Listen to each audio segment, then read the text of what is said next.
Welcome to సరైన TV. ముందుగా headlines చూద్దాం. ఎట్టకేలకు సీఎం రేవంత్ రెడ్డిని కలిసిన మాజీ ఎమ్మెల్యే గుమ్మడి నర్సయ్య. అసెంబ్లీ ప్రాంగణంలో సీఎంను కలిసిన గుమ్మడి నర్సయ్య మాజీ ఎమ్మెల్యేని ఆప్యాయంగా పలకరించిన సీఎంను కలిసేందుకు అవకాశం ఇవ్వడం లేదంటూ ఇటీవల నర్సయ్య ఆవేదన. వైవి సుబ్బారెడ్డి తల్లి పార్థివ దేహానికి నివాళులర్పించిన జగన్. నిన్న తెల్లవారుజామున తుదిశ్వాస విడిచిన సుబ్బారెడ్డి మాతృమూర్తి. మేదరమెట్లలోని సుబ్బారెడ్డి నివాసానికి వెళ్లిన జగన్. సుబ్బారెడ్డి కుటుంబ సభ్యులను ఓదార్చిన జగన్. ట్రిపుల్ ఆర్ గురించి కీలక అప్డేట్ ఇచ్చిన కోమటిరెడ్డి. 2 నెలల్లో ట్రిపుల్ ఆర్ పనులు ప్రారంభించేందుకు గడ్కరీ హామీ ఇచ్చారన్న కోమటిరెడ్డి. 3 నుంచి 4 ఏళ్లలో పనులు పూర్తి చేస్తామని వెల్లడి. ఈ ప్రాజెక్టు పూర్తయితే హైదరాబాద్ రూపురేఖలు మారిపోతాయని వ్యాఖ్య. విశాఖలో ఏఐ స్పోర్ట్స్ యూనివర్సిటీలు ఏర్పాటు చేసే యోచనలో ఉన్నామన్న నారా లోకేష్. 2016లో ప్రైవేటు యూనివర్సిటీల బిల్లు తీసుకొచ్చామని, అందులోని లోపాలు సరిదిద్ది కొత్త చట్టం తెస్తామన్న మంత్రి.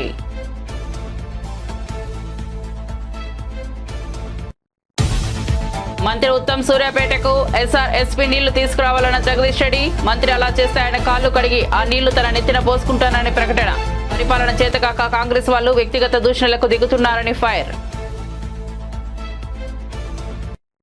ఇక వార్త వివరాల్లోకి వెళ్తే వైసీపీ రాజ్యసభ సభ్యుడు వైవి సుబ్బారెడ్డి మాతృమూర్తి పిచ్చమ్మ నిన్న తెల్లవారుజామున తుదిశ్వాస విడిచిన సంగతి తెలిసిందే. ఆమె వయసు 85 సంవత్సరాలు. కొంతకాలంగా అనారోగ్యంతో బాధపడుతున్న ఆమె ఒంగోలులోని ఓ ప్రైవేట్ ఆసుపత్రిలో చికిత్స పొందుతూ కన్నుమూశారు. పిచ్చమ్మ పార్థివ దేహానికి వైసీపీ అధినేత జగన్ నివాళులర్పించారు. బాపట్ల జిల్లా మేదరమెట్లలోని సుబ్బారెడ్డి నివాసానికి జగన్ వెళ్లారు. ఈ సందర్భంగా ఆమె భౌతిక కాయానికి నివాళులర్పించి వైవి కుటుంబ సభ్యులను జగన్ ఓదార్చారు. ఈ సందర్భంగా జగన్ తో పాటు ఆయన తల్లి విజయమ్మ కూడా ఉన్నారు. సుబ్బారెడ్డి తల్లి అంత్యక్రియల్లో జగన్ పాల్గొనబోతున్నారు. హైదరాబాద్ చుట్టూ నిర్మించనున్న triple R regional ring road గురించి కేంద్ర మంత్రి నితిన్ గడ్కరీతో చర్చలు జరిపానని తెలంగాణ మంత్రి కోమటిరెడ్డి వెంకటరెడ్డి తెలిపారు. శాసన మండలిలో ఆయన మాట్లాడుతూ ట్రిపుల్ ఆర్ దక్షిణ భాగం అలైన్మెంట్ పూర్తి చేసి పంపుతామని చెప్పారు. ఈ ప్రాజెక్టు పూర్తయితే హైదరాబాద్ రూపురేఖలు మారిపోతాయని అన్నారు. 2 నెలల్లో పనులు ప్రారంభించేందుకు గడ్కరీ హామీ ఇచ్చారని కోమటిరెడ్డి తెలిపారు. 3.5 నుంచి 4 ఏళ్లలో దీన్ని పూర్తి చేస్తామని చెప్పారు. ట్రిపుల్ ఆర్ గురించి గడ్కరీని 7 సార్లు కలిశానని తెలిపారు. బీఆర్ఎస్ నేతల మాదిరి రోడ్లను అమ్ముకునే అలవాటు తమకు లేదని చెప్పారు. చేయాలి. మనం చూసిన గోకాపేట కానీ ఫైనాన్షియల్ డిస్ట్రిక్ట్ కానీ ఏ విధంగా రేట్లు పెరుగుతున్నాయి, మిడిల్ క్లాస్ మ్యాన్కి ఏ విధంగా ఇబ్బంది ఉంది. ఇంకా సిటీని కూడా అప్గ్రేడ్ చేయాలి. National highway 6 national highways cross అవుతుంది కాబట్టి వెహికల్స్ బయటికి వెళ్ళే విధంగా దాన్ని టేకప్ చేయాలి అని మా ప్రభుత్వం వచ్చి నేను మినిస్టర్ అయిన తర్వాత నేను 7th రోజు ప్రమాణ స్వీకారం చేస్తే 11th డిసెంబర్ రోజు గడ్కరీ గారి దగ్గరికి వెళ్ళి దాదాపు 2 అవర్స్ పాటు చర్చించి ఆ తర్వాత వరుసగా 7 సార్లు ఇప్పటికి గెలవడం అధ్యక్ష. లాస్ట్ విజిట్ మన 11th రోజు కూడా దాదాపు 2 గంటల పాటు మా అధికారులతో కలిపి మా పార్లమెంట్ సభ్యులను కలిసి దీన్ని వేగవంతం చేయాలి, దీని అవసరం దృష్ట్యా అని చెప్పి వారిని కోరడం. ఇప్పటికే నార్థన్ భాగానికి సంబంధించి 5 ప్యాకేజీలుగా చేసి దాదాపు 7,100 కోట్లతోని టెండర్లు పిలిచే కార్యక్రమం కూడా జరిగింది. కానీ కొన్ని పర్మిషన్స్ కానీ మళ్ళా క్యాబినెట్ అప్రూవల్ అయిన తర్వాతనే నేను చేయాలని చెప్పి అప్పుడు ఈ టెండర్స్ని కూడా ఓపెనింగ్ పోస్ట్పోన్ 2 సార్లు పోస్ట్పోన్ చేయడం జరిగింది. మొన్న 11th రోజు గడ్కరీ గారు గౌరవ కేంద్ర మంత్రి గారు ఆ రోజు నాకు హామీ ఇచ్చి 2 months లోపు ఇవన్నీ కూడా క్యాబినెట్లో అప్రూవ్ చేయించి నార్థన్ సైడ్ని వెంటనే పనులు ప్రారంభించే విధంగా చర్యలు తీసుకుంటామని చెప్పి చెప్పడం జరిగింది అధ్యక్ష. దాంతోపాటు అప్పుడే చెప్పాను, ఇప్పటికే మేము ఒక కన్సల్టెన్సీని రిక్రూట్ చేసుకొని సదరన్ భాగాన్ని కూడా, ఎందుకంటే నార్త్ చేసి అక్కడ వర్క్ స్టార్ట్ అయిన తర్వాత సదరన్ సంబంధించి అలైన్మెంటే అక్కడికి ఫిక్స్ కాలే. దాన్ని మేము ఇప్పుడు టేకప్ చేసి ఒక కన్సల్టెన్సీ అపాయింట్ చేసి చౌటుప్పల్ నుంచి మళ్ళా దాని నుంచి వికారాబాద్ మీదుగా కన్నీ వరకు అక్కడ సంగారెడ్డి వరకు ఇది రింగ్గా ఉండాలని దానికి సంబంధించిన కార్యక్రమంలో చేపడుతూ మంత్రి గారికి గౌరవ కేంద్ర మంత్రి గారు చెప్పడం జరిగింది. సైమల్టెన్సీగా దీన్ని కూడా చేస్తామని చెప్తే వారు కూడా ఒప్పుకొని మీరు వెంటనే డిపిఆర్ చేసి పంపమని చెప్పి వారు చెప్పడం జరిగింది. ఎట్టి పరిస్థితుల్లో మాది ఒకటే ఆలోచన ఏంటంటే, గతంలో మేము దూరదృష్టితో ఆలోచించి ఔటర్ రింగ్ రోడ్డుని నిర్మించి ఒక ఛాలెంజ్గా నిర్మించి అదే ప్రాంతంలో ఫైనాన్షియల్ డిస్ట్రిక్ట్, అదే ప్రాంతంలో కోకాపేట ఎస్సీజెడ్ కానివ్వండి, అదే ప్రాంతంలో ఇందిరాగాంధీ ఇంటర్నేషనల్ ఎయిర్పోర్టు నిర్మించి ఈరోజు హైదరాబాద్ విశ్వనగరంలో ఈరోజు ప్రపంచంలో అసలు దేశంలో నెంబర్ 2 స్థానంలో ఆఫ్టర్ బెంగళూరు ఉన్నదంటే ఆ రోజు మా కాంగ్రెస్ ప్రభుత్వం రాజశేఖర రెడ్డి గారు ముఖ్యమంత్రిగా దాని లింక్ రోడ్ పివి నరసింహ ఎక్స్ప్రెస్వేగా కలుపుతూ ఓఆర్ఆర్ నిర్మించింది అధ్యక్ష.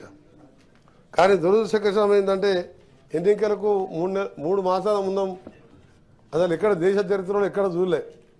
నేను కూడా 25 సంవత్సరాలుగా 5 సార్లు ఎమ్మెల్యేగా 2 సార్లు మంత్రిగా ఎంపీగా ఉన్నాను తప్ప ఎప్పుడు కూడా ఒక రోడ్డుని హోల్సేల్గా 30 ఇయర్స్కు నామినల్ బేస్ మీద రోడ్ అమ్ముకున్నట్టే లెక్క అధ్యక్ష. లీజ్ అంటే 30 ఇయర్స్ అంటే చాలా లాంగ్ పీరియడ్. చాలా ఓఆర్ఆర్ మేము కట్టింది మీరు అమ్ముకున్నారు. RRRకి వస్తే ఓఆర్ఆర్కు లింక్ ఉంటుంది దానికి. మీరు రేడియల్ రోడ్స్ కూడా అడిగినారు మా పెద్దలు జీవన్ రెడ్డి గారు. రేడియల్ రోడ్స్ కూడా ప్రపోజ్ చేస్తున్నారు. 33 రేడియల్ రోడ్ కూడా ప్రపోజ్ చేస్తున్నాం. HMDA ద్వారా కూడా రేడియల్ రోడ్ ప్రతిపాదన ఉన్నది. కానీ ఎంత అధ్యక్ష సంవత్సరానికి మాకు అప్పటికే 300-400 కోట్ల ఆదాయం వచ్చే రోడ్డుని ఎక్కడైనా చూసాం అధ్యక్ష ఈ ప్రపంచంలో? ఈ దేశంలో కాదు ప్రపంచంలో ఎక్కడ చూడలే.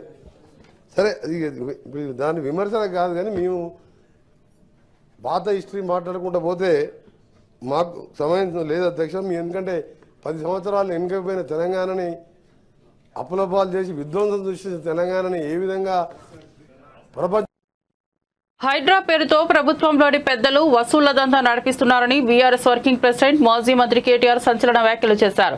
మూసీ పేరుతో పేదల ఇళ్లపై పగబట్టారని ఆరోపించారు. ఈ మేరకు కేటీఆర్ ఎక్స్ వేదికగా కాంగ్రెస్ ప్రభుత్వం తీరును విమర్శిస్తూ పోస్ట్ పెట్టారు. ఫోర్త్ సిటీ పేరుతో ముఖ్యమంత్రి ఫ్యామిలీ రియల్ వ్యాపారం చేస్తోందని మాజీ మంత్రి దుయ్యబట్టారు.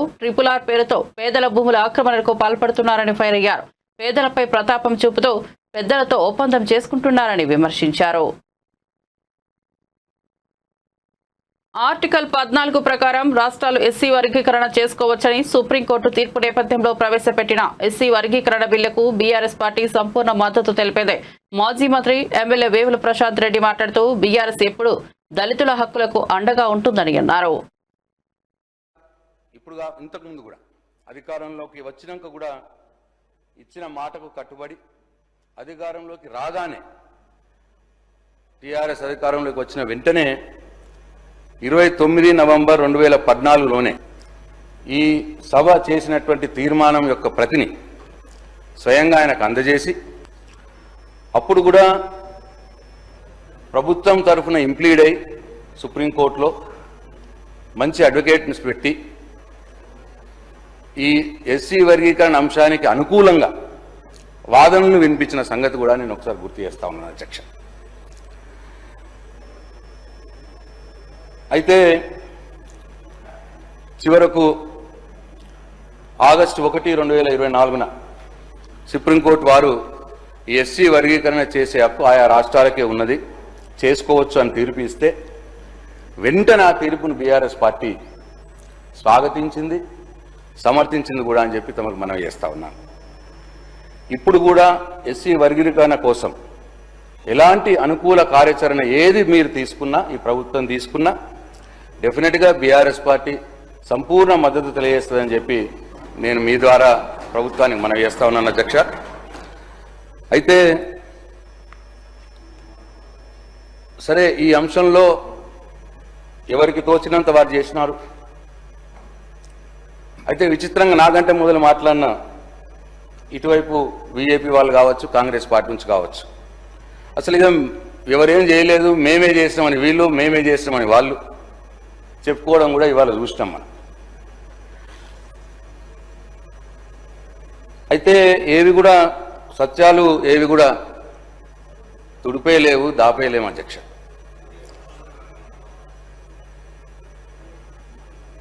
డెఫినెట్గా అధ్యక్ష 2004 నుంచి 2014 మట్టుకు యూపీఏ గవర్నమెంట్ ఉన్నది. వారే ఉషా మెహ్రా కమిషన్ వేసినారు. ఉషా మెహ్రా కమిషను ఎస్సీ వర్గీకరణ రాజ్యాంగ సవరణ చేయాలి, ఎస్సీ వర్గీకరణ చేయాలి, అని చెప్పి సిఫారులు చేసింది. కానీ అది ఏం కారణమో ఏమో ఆ 10 సంవత్సరాలు మాత్రం కార్యరూపంలోకి దాల్చలేదు అధ్యక్ష. ఇది సత్యం. ఇక్కడ కాంగ్రెస్ పార్టీ అధికారంలో ఉన్నది, అక్కడ కాంగ్రెస్ పార్టీ అధికారంలో ఉన్నది అధ్యక్ష. అట్లనే అధ్యక్ష ఇంకా విషయం, ఈ వర్గీకరణ కోసం మద్దతు రావట్లేదు, మాకు రావాల్సినంత చట్టసభల నుంచి కావచ్చు అని చెప్పి మాదిగ సోదరులు ఉద్యమాన్ని చాలా ఉధృతంగా చేసినారు ఆ సందర్భంలో, ఆ 10-15 సంవత్సరాలు. ప్రైవేట్ వర్సిటీల సవరణ బిల్లుకు ఏపీ అసెంబ్లీ ఆమోదం తెలిపింది. అమరావతిలో బిడ్స్ ప్రాంగణానికి 70 ఎకరాలు కేటాయించేందుకు ప్రభుత్వం నిర్ణయం తీసుకుంది. డీప్ టెక్ యూనివర్సిటీ ఏర్పాటు ప్రణాళికలు సాగుతున్నాయని, విశాఖలో AI స్పోర్ట్స్ వర్సిటీలు ప్రారంభిస్తామని మంత్రి నారా లోకేష్ తెలిపారు. 2016లో తెచ్చిన బిల్లులోని లోపాలను సరిచేసి కొత్త చట్టాలు అమలు చేస్తామని అన్నారు. 2016లో ఈ ప్రైవేట్ యూనివర్సిటీస్ చట్టం తీసుకొస్తాం జరిగింది. గత ప్రభుత్వం దీనికి 5 సవరణలు చేసింది అధ్యక్ష. ఆ సవరణలు నిన్న నేను ఒక ప్రశ్నకి ప్రిపేర్ అయ్యే సమయానికి నేను చదివితే అధ్యక్ష, మనం చేసిన చట్టాలు యూజీసీ గైడ్ లైన్స్ కి విరుద్ధంగా ఉంది. అంటే వాళ్ళు ఏం చెప్పారంటే, ఈ రోజు గ్రీన్ ఫీల్డ్ యూనివర్సిటీ ఏర్పాటు చేయాలంటే టాప్ 100 గ్లోబల్ యూనివర్సిటీస్ తో జాయింట్ డిగ్రీ ఉండాలి అని చెప్తాం జరిగింది. కానీ యూజీసీ ఏమంటుందంటే, జాయింట్ డిగ్రీ ఇవ్వాలంటే మినిమం ఇన్ని సంవత్సరాలు ఆ యూనివర్సిటీ ఆపరేషన్ లో ఉండాలి, ఇన్ని ఇయర్స్ అయి ఉండాలి అని చెప్తున్నారు. అంటే we are in conflict with UGC. So నేను మొన్న కూడా కౌన్సిల్ లో చెప్పాను, ఆ చట్టాన్ని మనం సవరణ చేయాలి, కానీ కొంచెం డీటెయిల్డ్ గా చేద్దాం. అంటే హడావుడిగా చేస్తే మళ్ళీ పొరపాట్లు చేస్తాం. కొంచెం డీటెయిల్డ్ గా చేసి ఆ చట్టాలని సవరిస్తాం జరుగుతుంది. దాంట్లో ఎలాంటి సందేహం లేదు. పెద్దలన్నట్టు పెద్ద ఎత్తున యూనివర్సిటీస్ మనం ప్రోత్సహించాలి. అంటే మేమందరం ముద్దుగా తాతయ్య అంటాం. సో బుచ్చయ్య తాతయ్య చెప్పింది ఏంటంటే, చట్టాలు మేము సవరించాలి, దాంట్లో ఎలాంటి డౌట్ లేదు. ఫారిన్ యూనివర్సిటీస్ మనం ఇక్కడ ప్రోత్సహించాలి. అంతేకాకుండా మన దేశంలోనే ఒక అద్భుతమైన ఇన్స్టిట్యూషన్స్ ఉన్నాయి. ఒక ఉదాహరణ బిట్స్. ఈరోజు అధ్యక్ష నిన్నే కేబినెట్ మీటింగ్ లో బిట్స్ అమరావతిలో ఏర్పాటు చేసేందుకు 70 ఎకరాలు కేబినెట్ కూడా ఆమోదం తెలిపింది అధ్యక్ష. బిట్స్ ఆంధ్ర రాష్ట్రానికి వస్తుంది. అంతేకాకుండా అధ్యక్ష, Tata group, LNT, IIT Madras, ప్రత్యేకంగా యూనివర్సిటీ ఆఫ్ టోక్యో తో కలిసి డీప్ టెక్ యూనివర్సిటీ, అంటే నెక్స్ట్ జనరేషన్ AI ML కాకుండా నెక్స్ట్ జనరేషన్ యూనివర్సిటీ ఏర్పాటు చేయాలి. ఇది పర్సనల్ గా గౌరవ ముఖ్యమంత్రి గారు లీడ్ చేస్తున్నారు. ఇది ప్యాషన్ ప్రాజెక్ట్ గా లీడ్ చేస్తున్నారు. ఇది నేను బలంగా నమ్మేది. మొత్తం ఎకో సిస్టమ్ ని రెవల్యూషనైజ్ చేసి యూనివర్సిటీ అది కూడా తీసుకొస్తాను అధ్యక్ష. నేను పర్సనల్ తీసుకుని ఒక AI యూనివర్సిటీ విశాఖపట్నంలో ఏర్పాటు చేయాలని లక్ష్యంతో ఉన్నాం. అదేవిధంగా ఒక స్పోర్ట్స్ యూనివర్సిటీ కూడా చేయాలని అధ్యక్ష. ఇది ఇప్పటివరకు ఉంది. ఇంతేకాకుండా ఎకనామిక్ డెవలప్మెంట్ బోర్డు తో కూడా అనేక యూనివర్సిటీస్ ఆల్రెడీ చర్చల్లో ఉన్నాయి. ఒకటి యూనివర్సిటీ ఆఫ్ టోక్యో కూడా చర్చలో ఉంది. AMA యూనివర్సిటీ ఫిలిప్పీన్స్ నుంచి కూడా చర్చలో ఉంది అధ్యక్ష. ఇంతేకాకుండా ఇతర యూనివర్సిటీలు కూడా వాళ్ళందరూ వచ్చి కలుస్తా అంటున్నారు. సో ఈ సెషన్ అయిన తర్వాత వాళ్ళందరితో మీటింగ్ పెట్టుకుని పెద్ద ఎత్తున ప్రైవేట్ రంగంలో కేవలం ఇంటర్నేషనల్ యూనివర్సిటీ కాదు, భారతదేశంలో ఉన్న టాప్ యూనివర్సిటీస్ అందరినీ ఆంధ్ర రాష్ట్రానికి తీసుకొచ్చే విధంగా కేవలం అమరావతి విశాఖపట్నమే కాకుండా అన్ని ప్రాంతాలు, అంటే రాయలసీమకి వెళ్ళాలి, ఎవరు వెళ్ళాలి. ఇంకో పక్కన కొన్ని పార్లమెంట్లు మనం చూసే గల ప్రభుత్వ విశ్వవిద్యాలయాలు, ప్రైవేట్ విశ్వవిద్యాలయాలు. సో మంత్రి అయిన తర్వాత అది బ్యాలెన్స్ చేయాలన్న ఆలోచనలో అక్కడికి వాళ్ళకి అంటే కొంచెం ₹2 ఎక్కువ ఇన్సెంటివ్స్ ఇచ్చి అలాంటి ప్రాంతాలు కూడా తీసుకెళ్లి అన్ని ఏదైతే పార్లమెంట్ లోనే కనీసం ఒక యూనివర్సిటీ అనేది ఉండాలనే లక్ష్యంతో మన కూటమి ప్రభుత్వం పనిచేస్తుందని గౌరవ సభ్యులు తెలుపుకుంటూ అధ్యక్ష, 2016లో ఈ ప్రైవేట్ యూనివర్సిటీస్ చట్టం తీసుకొస్తాం జరిగింది. గత ప్రభుత్వం దీనికి 5 సవరణలు చేసింది అధ్యక్ష. ఆ సవరణలు నిన్న నేను ఒక ప్రశ్నకి ప్రిపేర్ అయ్యే సమయానికి నేను చదివితే అధ్యక్ష, మనం చేసిన చట్టాలు యూజీసీ గైడ్ లైన్స్ కి విరుద్ధంగా ఉంది. అంటే వాళ్ళు ఏం చెప్పారంటే, ఈ రోజు గ్రీన్ కాంగ్రెస్ పాలనలోనే బీసీలకు తీవ్ర అన్యాయం జరిగిందని ఎమ్మెల్సీ కల్వకుంట్ల కవిత ఆరోపించారు. కాలేర్కర్ కమిటీ నివేదికను కాంగ్రెస్ పక్కన పెట్టిందని, మండల్ కమిషన్ అమలును ఇందిరాగాంధీ 10 ఏళ్ల పాటు నిలిపివేసిందని గుర్తు చేశారు. రాజీవ్ గాంధీ పార్లమెంట్లో బీసీలకు వ్యతిరేకంగా మాట్లాడారని, 2011లో యూపీఏ హయాంలో 4,300 కోట్లతో నిర్వహించిన నివేదికను ఇప్పటికీ బయట పెట్టలేదని ప్రశ్నించారు. ఒక రెవల్యూషనరీ బిల్ తెచ్చినందుకు వాస్తవానికి కూడా నేను ప్రభుత్వాన్ని అభినందిస్తా ఉన్నాను అధ్యక్ష. ఎందుకంటే ఇట్లాంటి బిల్లు తెచ్చినప్పుడు బాధ్యత ఎక్కువ ఉండాలి. ఇంకా అదే నేను అడుగుతా ఉన్నా, ఇంకా సీరియస్నెస్ ఎక్కువ ఉండాలని నేను అడుగుతా ఉన్నాను తప్ప ఇంకోటి లేదు అధ్యక్ష. అయితే సంపూర్ణ స్వరాజ్యం ఎప్పుడు సాధ్యమవుతుందంటే, నేను చెప్పేది బీసీ, ఎస్సీ, ఎస్టీ మహిళలందరికీ కూడా అవకాశం ఉన్నప్పుడే సంపూర్ణ స్వరాజ్యం సాధ్యమవుతుంది అధ్యక్ష. మన దేశంలో గొప్ప గొప్ప మనుషులు, ఛత్రపతి శివాజీ లాంటి వాళ్ళు, సాహు మహారాజ్ లాంటి వాళ్ళు, పెరియార్ గారు, నారాయణ గురు గారు, మన రాష్ట్రంలో అధ్యక్ష సర్దార్ సర్వాయి పాపన్న గౌడ్ గారు, పండుగ సాయన్న ముదిరాజు గారు, చాకలి ఐలమ్మ గారు, దొడ్డి కొమరయ్య కుర్మ గారు, అట్లా వీళ్ళందరి పోరాట గాథలు, వీర చరిత్రలు, అద్భుతమైనటువంటి అంశాలు ఉన్నాయి అధ్యక్ష. ఇవన్నీ ఇంతమంది త్యాగదనులు, ఇంతమంది పోరాట వీరులు ఉన్నటువంటి సందర్భంలో కూడా అధ్యక్ష, అందాల్సినటువంటి అవకాశాలు మాత్రం అందలేదన్నది వాస్తవం అధ్యక్ష.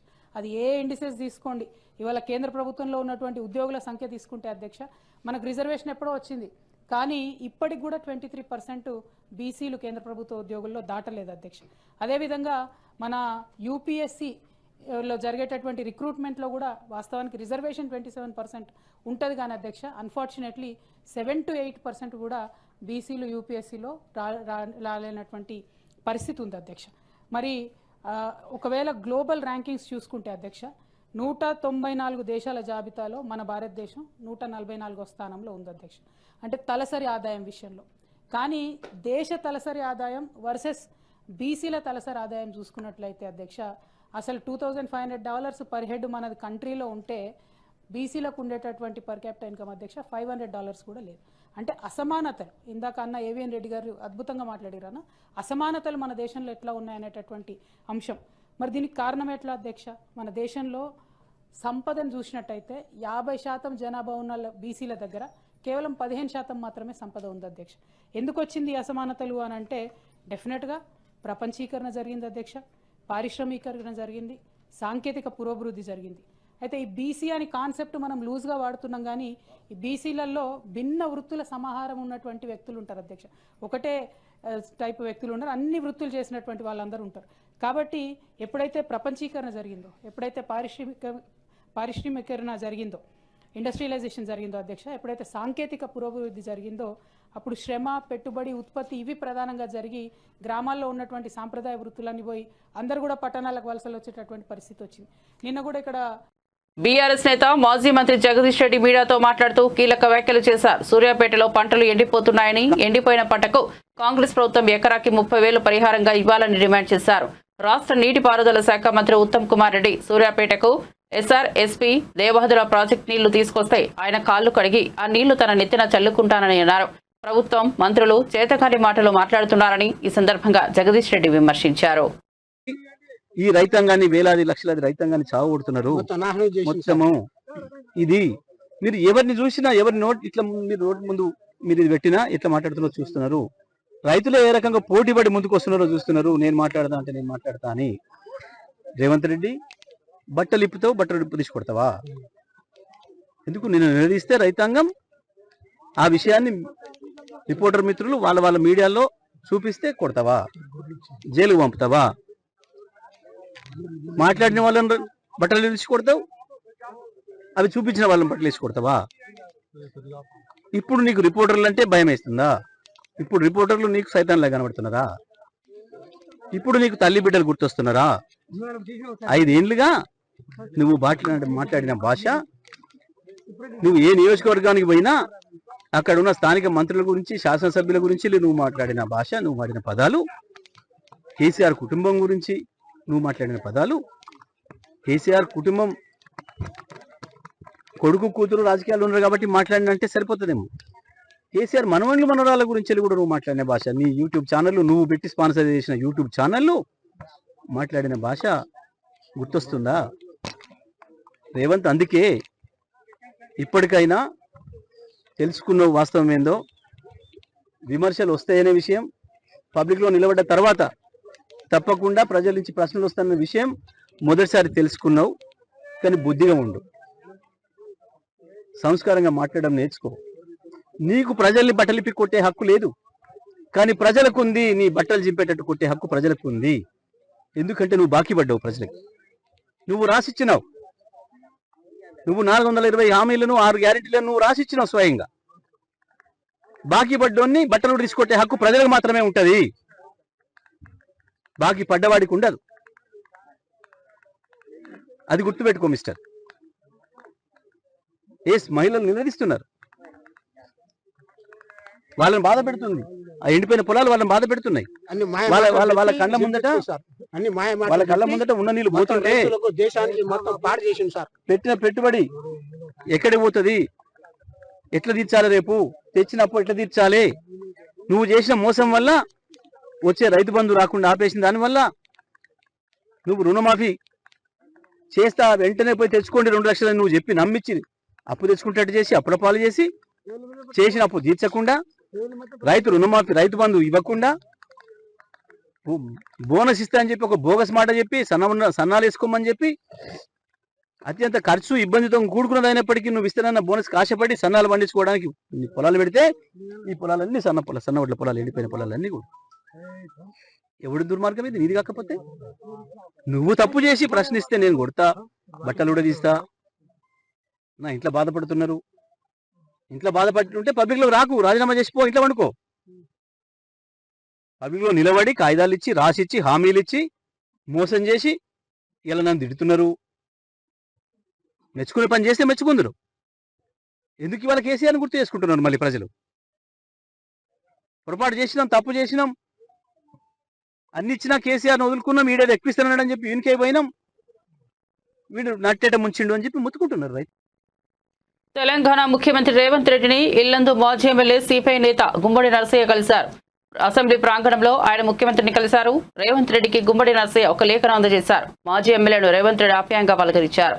ముఖ్యమంత్రిని కలవడానికి అవకాశం లభించడం లేదంటూ సుమారు 15 రోజుల క్రితం గుమ్మడి నరసయ్య ఆవేదన వ్యక్తం చేశారు. ముఖ్యమంత్రిని కలవడానికి పలుమార్లు వెళ్లినప్పటికీ గేటు వద్దే ఆపేస్తున్నారని ఆయన వెల్లడించారు. ఈ క్రమంలో ముఖ్యమంత్రి అపాయింట్మెంట్ లభించడంతో ఈ రోజు ఆయన్ను కలిశారు. సికింద్రాబాద్ కు చెందిన వీసంశెట్టి యాదగిరి 100వ పుట్టినరోజు వేడుకలను ఆయన కుటుంబ సభ్యులు ఘనంగా నిర్వహించారు. 1925లో జన్మించిన ఆయన 100 ఏళ్లు పూర్తి చేసుకున్నారు. ఈ సందర్భంగా ఆయన కుమారుడు ప్రేమ్ సాగర్ వేడుక చేశారు. ఈ కార్యక్రమంలో కుటుంబ సభ్యులు పాల్గొని యాదగిరితో ఫోటోలు తీసుకుని సందడి చేశారు. కుటుంబ సభ్యులంతా ఒకచోట చేరి తన పుట్టినరోజు వేడుకగా చేయడం సంతోషంగా ఉందని యాదగిరి తెలిపారు. మా స్నేహితులు తమ్ముళ్ళు స్నేహితులు కామారెడ్డి నిజామాబాద్ సిరిసిల్ల వరంగల్ కరీంనగర్ ఇక సిటీల నుంచి ఒక 2 నుంచి చాలా వచ్చినందుకు వాడు చాలా కష్టపడి వచ్చినందుకు వాడు మరి ధన్యవాదాలు. ఈ సంస్కృతి ఆగపల్లి ఇబ్రాహీంపట్నం తాలూకాలో ఆగపల్లిలో పుట్టాను. ఆగపల్లిలో పెరిగి ఆగపల్లిలో 3 రోజులు 4 రోజులు చదువుకొని ఆగపల్లికి వెళ్ళి అక్కడ ఆహార వ్యాపించే వ్యాపారం బట్టలు రావడం చిన్న వ్యాపారం చేసి అనేవాడిని. అక్కడ కొన్ని రోజుల తర్వాత హైదరాబాద్ సికింద్రాబాద్ వచ్చాము. సికింద్రాబాద్ సికింద్రాబాద్ అని షాప్ పెట్టాము. 2 రోజులు విడిపోయాము. విడిపోయిన తర్వాత మరి సంచరింపై ఆర్డర్ షాప్ని గొప్ప వ్యాపారం చేసుకున్నాం. గొప్ప వ్యాపారాలు చాలా సాయం చేశారు. ఉన్నాయన టీసీపీ సిమెంట్ చాలా పెద్ద వ్యాపారం చేశారు. చాలా బాగా సంపాదించాము. అక్కడి నుంచి సికింద్రాబాద్ వాళ్ళు వచ్చి సికింద్రాబాద్ మా నాన్నగారు 2 రోజులు మా నాన్నగారు 20 రూపాయలకు గిరాయికున్నాం. అక్కడ మా నాన్న అందరి తమ్ముడు అందరికీ చేసారు. అందరికీ 8 రోజులు ఇచ్చారు. మా నాన్న 2 అందరి వ్యాపారాలు చేసి ఇంకొన్ని వ్యాపారాలు మంచిగా చేసి కొన్ని రోజులు కొన్ని వస్త్రాలు మొదలుపోయాము. మరి మంచిగా ఇప్పుడు అందరూ అన్నదమ్ములు మేము మొత్తం ముస్లిం చెప్పిపోతున్నాము. యాదగిరిగుట్ట శ్రీ లక్ష్మీ నరసింహస్వామిని Miss Universe Victoria Kjaer Helvig దర్శించుకున్నారు. డెన్మార్క్ కు చెందిన ఆమె భారతీయ సంప్రదాయం ప్రకారం చీర కట్టుకుని ఆలయానికి వచ్చారు. ఆమెకు అధికారులు స్వాగతం పలికారు. స్వామివారికి విక్టోరియా ప్రత్యేక పూజలు నిర్వహించారు. దర్శనం అనంతరం ఆలయ అర్చకులు ఆమెకు వేద ఆశీర్వచనం చేసి తీర్థ ప్రసాదాలు అందజేశారు.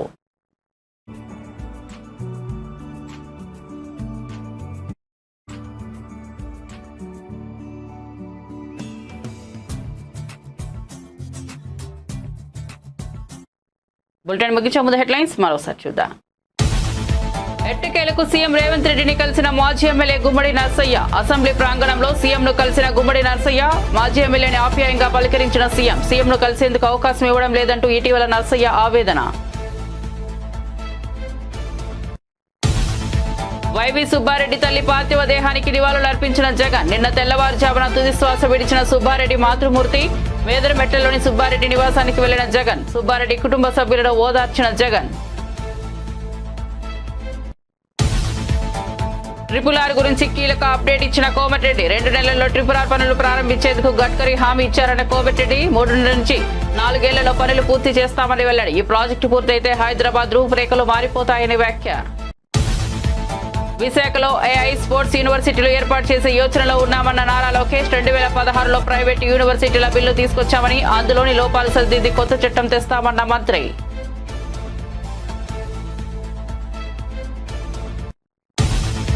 మంత్రి ఉత్తమ్ సూర్యాపేటకు SRSP నీళ్లు తీసుకురావాలన్న జగదీష్ రెడ్డి. మంత్రి అలా చేస్తే ఆయన కాళ్లు కడిగి ఆ నీళ్లు తన నెత్తిన పోసుకుంటానని ప్రకటన.